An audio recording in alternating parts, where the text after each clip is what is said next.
राज्यातील एस.टी कर्मचारी पुन्हा एकदा 9 ऑगस्टपासून संपावर जाणार आहे. त्यामुळे राज्यभरातील लाल पारीची चाकं पुन्हा एकदा बंद पडण्याची शक्यता आहे. त्याचं कारण म्हणजे गेल्या वेळेस ज्या मागण्या होत्या त्या अजूनही पूर्ण झाल्या नसल्याचा आरोप एस.टी कर्मचाऱ्यांनी केला आहे. माझ्यासोबत काही एस.टी कर्मचारी आहेत, त्यांना विचारूया. मला सांगा, 9 ऑगस्टपासून पुन्हा संपावर म्हणजेच तुम्ही धरणे आंदोलन करणार आहात. काय भूमिका आहे, काय मागण्या आणि कशासाठी हे आंदोलन? गेल्या वर्षानुवर्ष एस टी कर्मचारी हा आंदोलन करतोय. याचं प्रामुख्यानं जे कारण आहे हे संपूर्ण जनतेसमोर आलेलं आहे. भूतन भविष्यातही इतिहासात देशात जो संप घडून आला, गेले 54 दिवस जो दीर्घकालीन संप झाला, त्यामध्ये नेतृत्वहीन संपामुळे ते रखडलं. त्यामध्ये 5, 2.5 आणि 4,000 अशा प्रकारची जी कर्मचाऱ्यांना पगारवाढ देण्यात आली, त्या अनामली दूर करणे, तसेच 4,849 कोटीमधील जी माननीय रावते साहेबांनी जी घोषणा केली होती, त्यातील 3,000 कोटी रुपये शिल्लक असताना ते एस टी कर्मचाऱ्यांना अद्यापर्यंत देण्यात आले नाही. वेळोवेळी जे कामगार करण्यामध्ये मान्य झालेल्या मागण्यासुद्धा एच.आर.ए असेल, डी.ए असेल, तो वेळोवेळी एस टी कामगारांना दिला जात नाही. एस टी कर्मचारी हा जरी या भारतामध्ये लोकशाही असली तरी लोकशाहीचा सर्व अधिकार. प्रमुख मागणी काय आहे तुमची? म्हणजे एस टी कर्मचाऱ्यांना 7व्या वेतन आयोगाप्रमाणे राज्य शासकीय कर्मचाऱ्याप्रमाणे वेतन देण्यात यावे, ही प्रमुख मागणी आहे.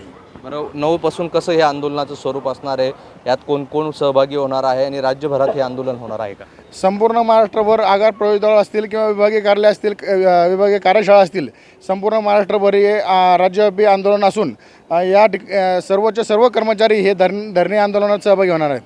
बरं, गेल्या वेळेस पण आंदोलन झालं होतं. सदावर ते आता ते सत्तेवर बसले, त्यांनी आंदोलन केलं होतं. त्यांची संघटना मात्र यात कुठेतरी दिसत नाही आहे. हे सर्वांना सर्वश्रुत आहे की भाजप प्रणित जे काही सदावर्ते आहे हे फडणवीस साहेबांचे खास असून त्यांनी जे सांगितलं त्याप्रमाणे ते आता सुद्धा करतील आणि या संपात म्हणजे या धरणे आंदोलनामध्ये सहभागी होणार नाहीत. जे सत्ताधारी वगळता सर्व युनियन 13 संघटना यामध्ये सहभागी आहेत. त्यांची एकंदरीत संख्या बघितली तर 15% सुद्धा त्या संघटनेची मिळून नाही या राज्यभरामध्ये. हे सगळे कर्मचारी आहे, आपण बघतोय हे सगळे कर्मचारी जे आहेत तर आता हे सहभागी होणार आहे. मला एक सांगा की म्हणजे एस टी कर्मचाऱ्यांची अडचणी काय आहे?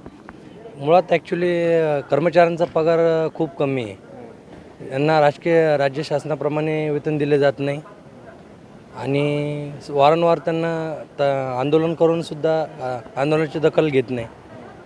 नक्कीच ह्या सगळ्या समस्या आहे. 2021मध्ये देखील मोठं आंदोलन झालं होतं. तब्बल 54 दिवस आंदोलन चाललं होतं.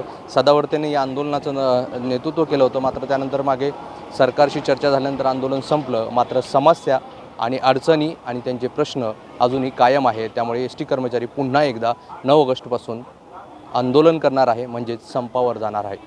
व्हिडिओ जर्नलिस्ट कपिल जाधवसह मोहसिन शेख, NDTV, छत्रपती संभाजीनगर.